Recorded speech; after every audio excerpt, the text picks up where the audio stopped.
Salve galera, mais uma vez aqui presente em um dos dias mais importantes da minha vida, que será aí a apresentação, né, no caso a defesa do meu mestrado. Esse curso que eu faço, né, na Universidade Federal, né, do ABC, no caso foram 2 anos e meio aí estudando, descobrindo coisas novas, interpretações de coisas inéditas na ciência, né.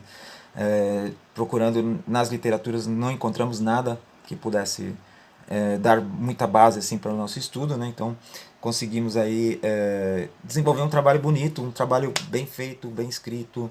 E hoje eu faria a defesa, né? Então teria aí três doutores, né, para fazer essa avaliação, né, do meu trabalho.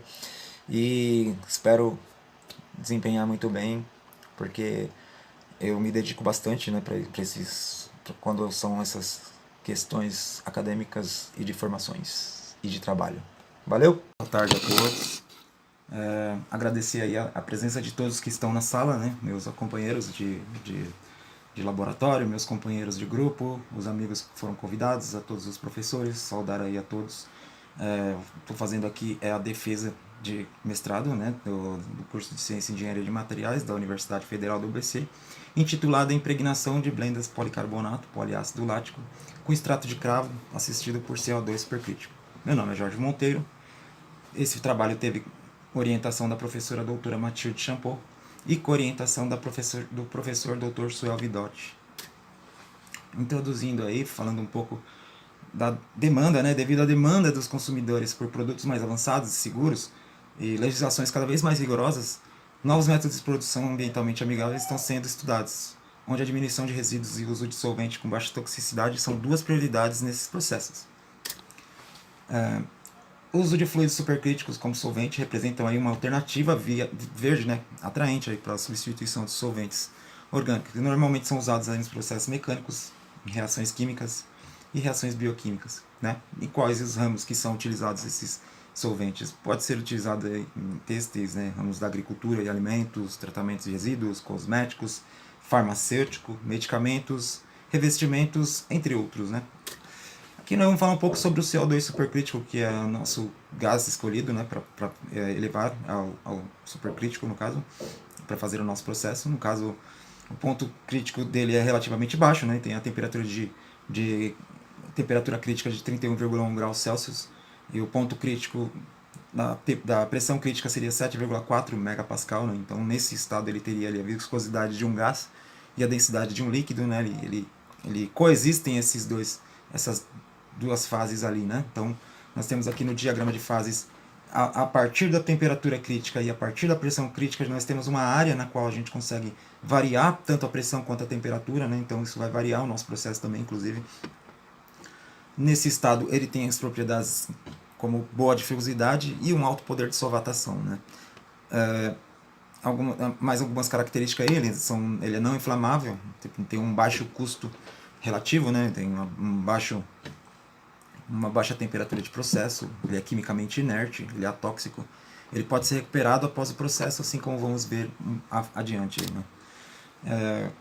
O uso do supercrítico como a gente comentou, é uma alternativa viável, né, para a substituição de solventes orgânicos. Sabemos que alguns outros processos são possíveis de ocorrer, né, de fazer esse tipo de impregnação, mas a impregnação, além dela ser menos substancial, ela é menos, vamos dizer assim, ela é menos efetiva, tem um rendimento menor e deve um tempo maior também para acontecer, e além disso precisa de ser utilizado feito uma lavagem, né, para retirar esses solventes orgânicos, né, isso tem um custo, né, a mais para a empresa, além do tempo que é gasto. Né.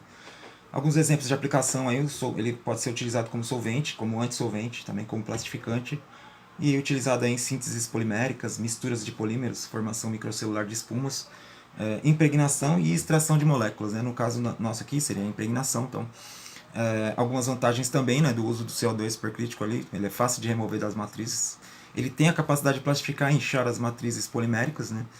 E também é fácil de atingir o estado supercrítico, evita a degradação das substâncias termossensíveis, ou seja, muitas dessas substâncias utilizadas, principalmente as substâncias que têm voláteis ali, né, e terpenos inclusive, elas são facilmente de volatilizar ali, né? Ela vai tanto degradar quanto volatilizar, né? Então se você utilizar um sistema que utilize temperaturas altas, você acaba perdendo, né? Tanto por degradação quanto por sublimação, né?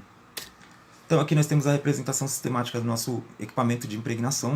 Nós teríamos ali a nossa mais à direita a garrafa de CO2 que envia pressão para a bomba, né? No caso, aliás, ele envia o gás para a bomba, né? A partir de uma válvula.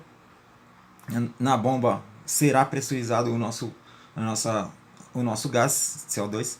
Nós temos ali na área com a linha tracejada a nossa célula de pressão, né?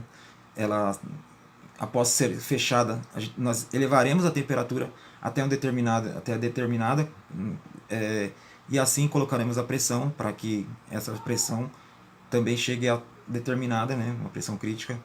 E temos aqui as válvulas tanto de retenção quanto de saída, né? Então, o nosso polímero está representado ali na figura como A, né? Mas ele ficaria em pé ali, no caso ele está deitado, né? Só nessa representação, mas ele fica em pé, né? Separado ali por uma uma estante ali para não encostar realmente no nosso. Informação do Jorge também, eu acho que foi super válido. Novidades, estudar, se dedicar, escrever, isso às vezes não é tão simples para a gente colocar no papel as nossas ideias, etc. Mas eu acho que no final o Jorge, gostaria de dar os parabéns para ele, ele foi super dedicado e conseguiu concluir, do meu ponto de vista, de maneira bastante satisfatória o trabalho dele. Também gostaria de agradecer ao professor Adriano, ao professor Demetrio pelas contribuições, eu acho que vão nos ajudar a finalizar o trabalho, a complementar, a enriquecer o que está faltando, etc. Então, muito obrigado pela participação da